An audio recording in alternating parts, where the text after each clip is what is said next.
Special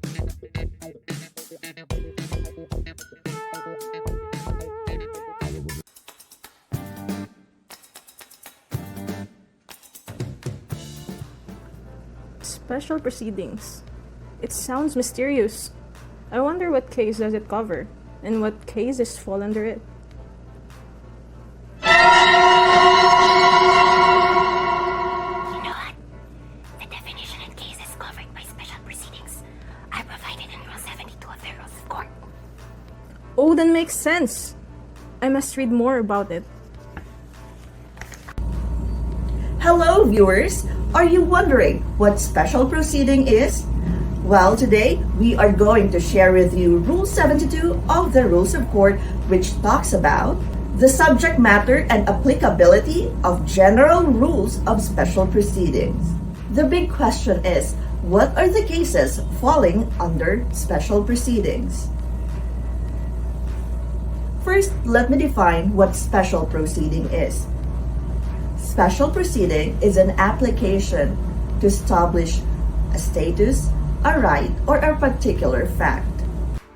Section 1, Rule 72 of the Rules of Court enumerates the cases which are considered as special proceedings, to wit, settlement of estate of deceased persons, escheat, guardianship and custody of children, trustees, adoption, rescission and revocation of adoption, hospitalization of insane persons, habeas corpus, change of name, voluntary dissolution of corporations, judicial approval of voluntary recognition of minor natural children, constitution of family home, declaration of absence and death, and cancellation of correction of entries in the civil registry.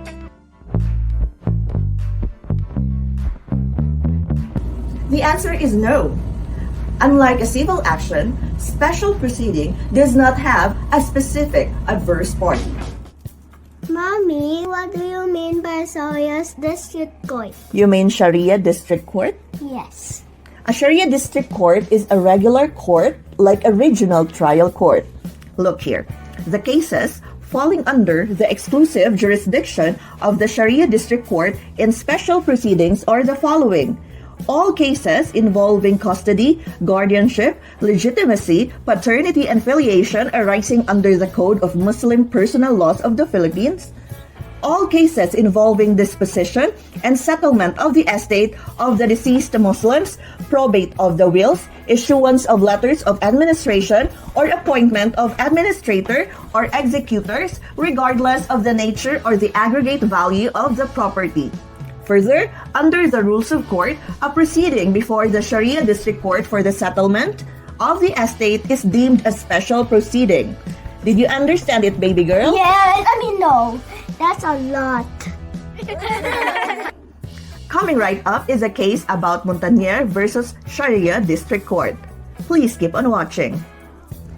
In the case of Montanier versus Sharia District Court, the doctrine is the court reiterates that the proceeding before a court are for the issuance of letters of administration, settlement, and distribution of the estate of the deceased.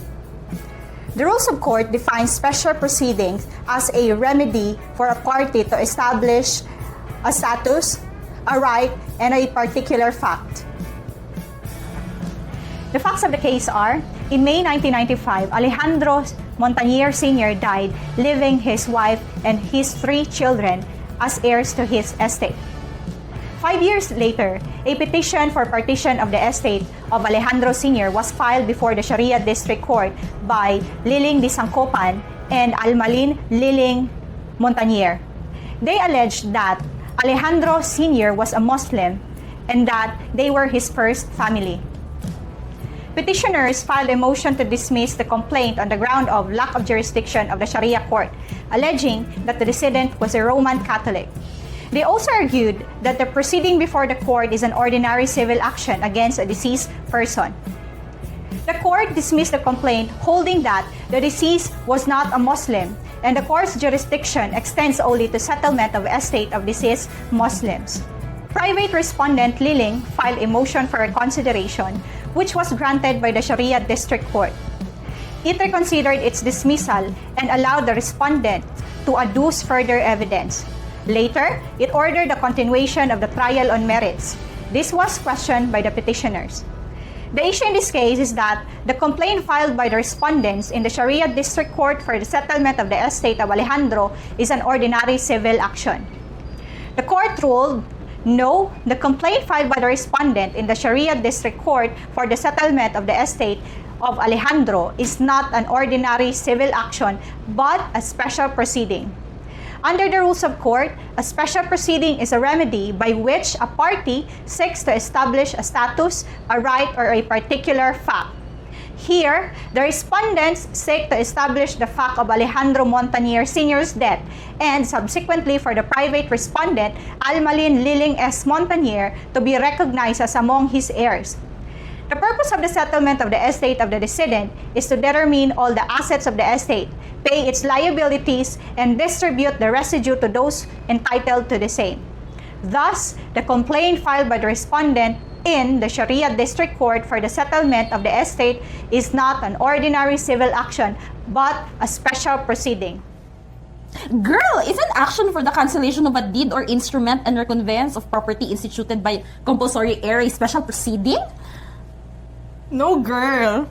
In this kind of action, the plaintiff does not really seek to establish his or her right as an heir. The plaintiff seeks the enforcement of his right brought about by his or her being an heir by operation of law.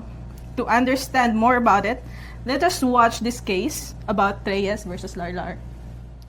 In the case of Treyes versus Larlar, the doctrine is, unless there is a pending special proceeding for the settlement of the decedent's estate or for the determination of heirship, the compulsory or intestate heirs may commence an ordinary civil action to declare the nullity of a deed or instrument, and for recovery of property or any other action in the enforcement of their ownership rights acquired by virtue of succession without the necessity of a prior and separate judicial declaration of their status as such.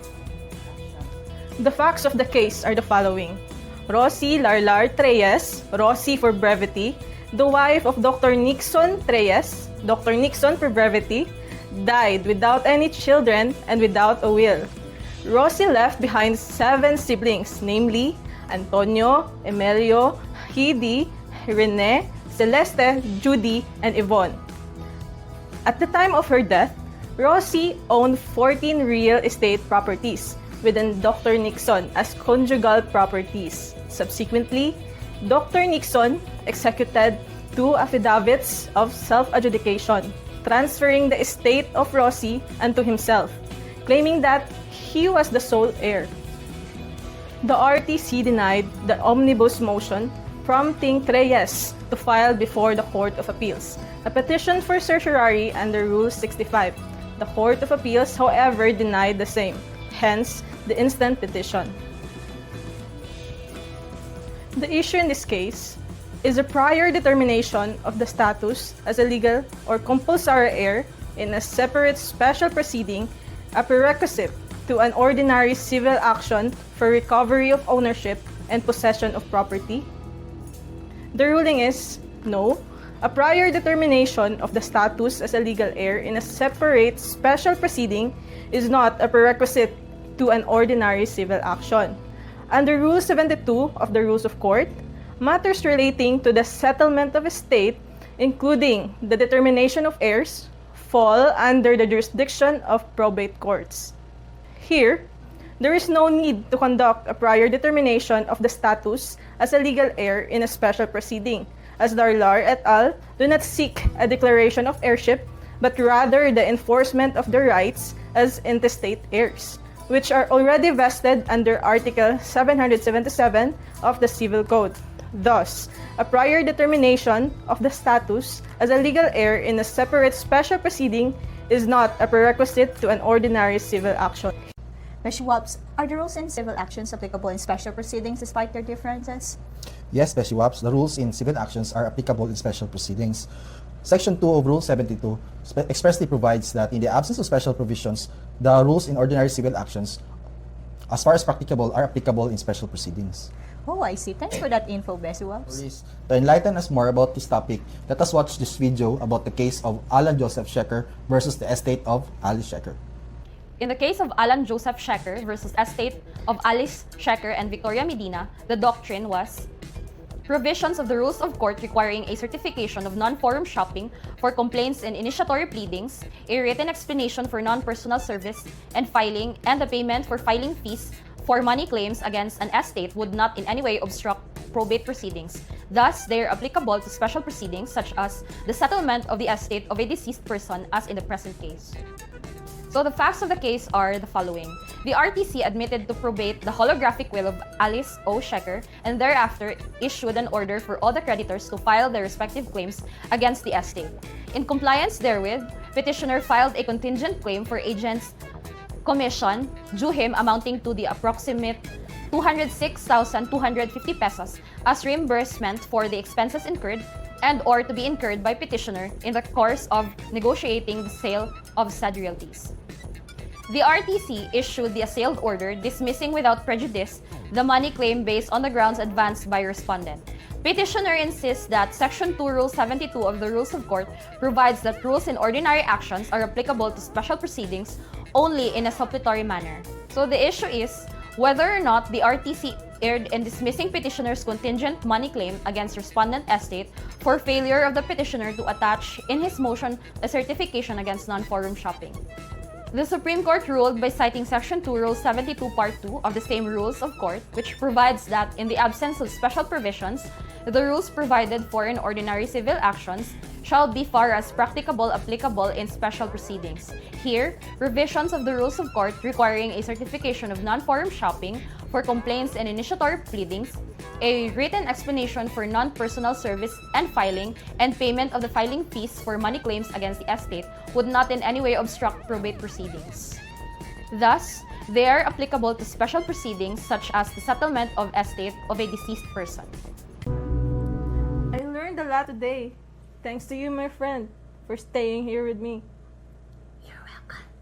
But before you go, let's watch the video first about the limitation of Section 2, Rule 72 application. The case of Vilado et al. Versus Court of Appeals is coming right up. In the case of Vilado et al. Versus Court of Appeals, GR number 164108, the doctrine is, notwithstanding Section 2 of Rule 72, intervention as set forth under Rule 19 does not extend to creditors or decedent whose credit is based on contingent claim. The facts of the case are the following. The well-known sugar magnate Roberto Benedicto died intestate on May 15, 2000. He was survived by his wife, private respondent Julita Campos Benedicto, the administratrix, and his only daughter Francisca. At the time of his death, there were 2 pending civil cases against Benedicto involving the petitioners. Subsequently, petitioners filed with the Manila RTC a manifestation motion ex abundante cautela, praying that they be furnished with copies of all processes and orders pertaining to the intestate proceedings.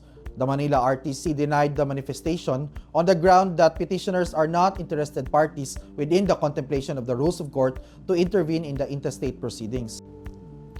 The Court of Appeals likewise dismissed the petition. The Supreme Court held that notwithstanding Section 2 of Rule 72, intervention as set forth under Rule 19 does not extend to creditors of a decedent whose credit is based on a contingent claim.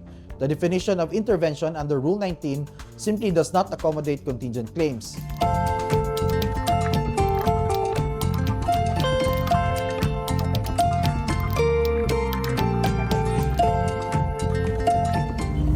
If you learned something from our video, please subscribe to Man's World YouTube channel and do not forget to hit the notification button for more updates. See you again in our next video.